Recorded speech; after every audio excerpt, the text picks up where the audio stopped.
zamannya ya. Saya lebih ke arah tanggung jawab saya ketika saya ngomong, saya harus deliver semua isi yang ada di skenario ini nyampe ke penonton.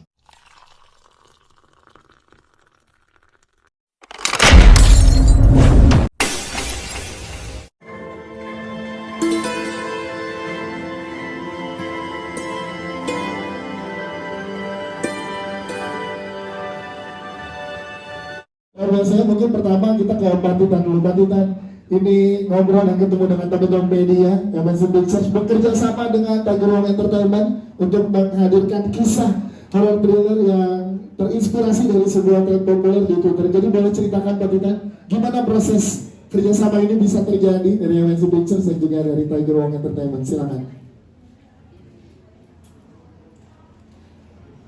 Oke.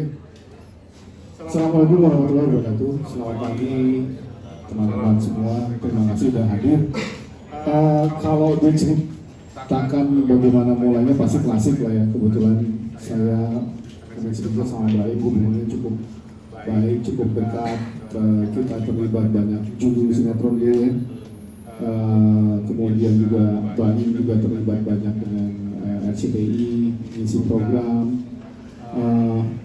Dan sekarang Mbak ini sudah makin menggurita, lalu ngobrol-ngobrol suatu saat kita punya satu ide cerita film yang terinspirasi dari satu track gitu ya. Kemudian akhirnya ini waktu itu ngobrol sama Baim, Baim kepincut sama ceritanya. Akhirnya ngobrol lebih jauh, lebih panjang, tapi Baim bilang, tapi saya mau nyutradarain Pak. Waduh, saya bilang, waduh ini tadinya pemain sinetron saya, pemain film gitu ya. Kok mau nyutradarain? Rupanya selama proses mau bermain, beliau banyak belajar dan pasti jauh lebih fresh nih saya pikir kalau misalnya Baim ikut menyutradarai, karena originalnya sutradaranya adalah Ruben yang akan menghandle film ini. Tapi alhamdulillah Baim berhasil merayu saya, meyakinkan. Gak cuma itu, gak cuma sutradara, tapi juga Baim awalnya saya nawarin sebagai co-producer, yuk kita garap bareng projectnya. Beliau mau, dan ini adalah kali pertama debutnya sebagai sutradara akan ditunjukkan, mudah-mudahan sesuai ekspektasi penonton semua. Kemarin Girari Baim karena udah stres musiknya jadi somehow ya excited, stres belum arti positif. Somehow terima kasih Baim sudah banyak bantu kita dan Pictures. Kita punya cukup banyak pengalaman di film, tapi saya berharap Baim juga selama ini kasih saya banyak ke saya, dan alhamdulillah kita bisa menikah dan saya akan banyak belajar dari Baim juga pastinya. Sekian. Ya, terima kasih. Selanjutnya mungkin yes, tapi kita mungkin minta tanggapan dari Mas Baim dulu nih. Mas Baim tadi udah sebut bagaimana pada awal proses kerjasamanya. Ya, coba saya geser ke sebelah sana supaya tidak feedback suaranya. Di sini aja, oke, di sini ya. Nah, Mas Baim gimana pada saat dari masyarakat ini dan akhirnya meyakinkan, oke, boleh bareng tapi akan jadi sutradara, karena ini menjadi debut juga nih untuk seorang Baim menjadi sutradara. Silakan.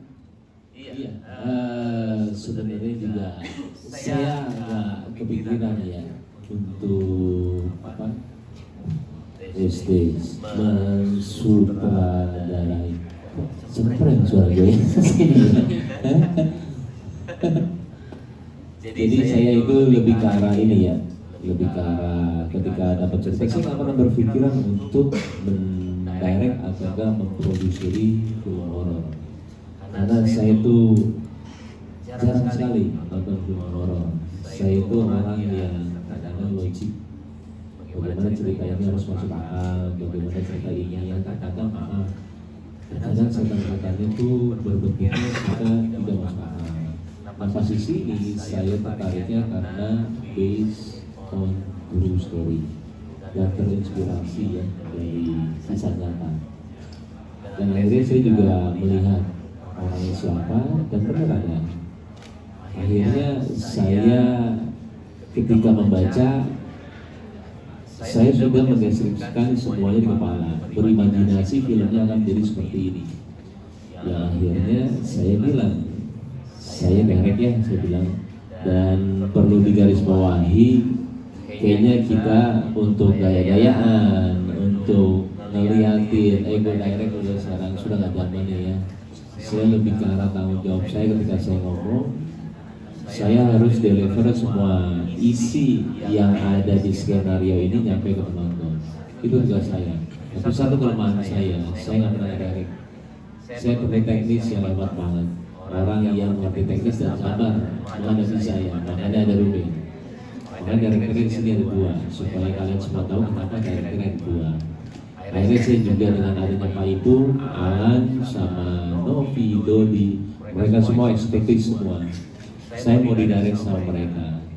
Jadi buat saya itu, tapi ketika saya menjalani semuanya, sulit sekali ternyata buat film. Buat saya ketika pemain yang saya calonkan tiba-tiba nggak jadi, habis itu diganti sama orang lain, ternyata perubahan juga ada di film. Saya nggak tahu apakah itu dirasakan semua juga sama orang yang mendirect atau produser.